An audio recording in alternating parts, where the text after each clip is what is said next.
for So you? as we were kind of starting earlier, so we did last week, went over short game, went over chipping, which we'll review later as we go.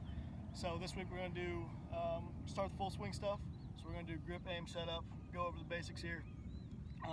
So originally starting with grip, basically you're going to go from the end of this side of your pinky, this side, all the way through the corner of your pointer finger.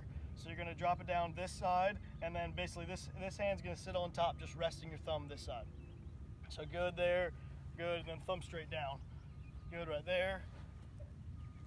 And then with this one, you're going to do almost the opposite. So the end of this pinky here is going to sit here, and then you're going to go to the tip of this finger. So stay on the outside of your fingers here, and you're going to ride them on the outside, and this finger is going to hold and wrap right down the shaft. So when you're doing it exactly like you have, and you hold your hand up, there should be good right here. You're going to have a T that can hold. You can hold a T right here, and then when this hand wraps, you're going to be able to hold a second T right here.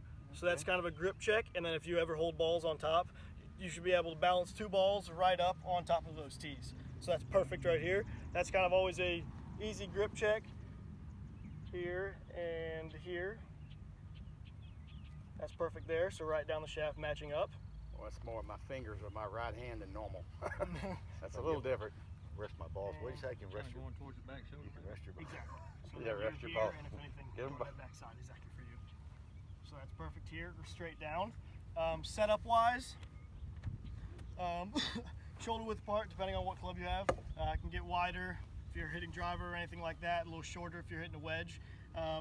Usually we get people that are kind of bent over here, and that kind of takes away from some power. So we kind of want to almost stand up a little bit taller, and if you want to bend over, kind of like we talked wedges, people will put an alignment rod or anything in the back, so you're bending over at the same angle, keeping it straight in the back, instead of people will try to kind of get an athletic position and go this way instead of kind of standing up taller and leaning. So a good lean is the way to go. We'll get more eyes over it and be able to rotate more this way. When you don't, but when you bend, don't you then break your knees? Absolutely. You don't want to lock back like that. Absolutely, not like straight up locking out. So we're kind of staying flexible this way, but when we do bend over, it's not bending this way, it's more bending this way if we can. Okay. And then we'll kind of go over aiming and everything as we kind of set up so everyone can get loose, and I'll do one-on-one instruction kind of as I walk and watch everyone swings.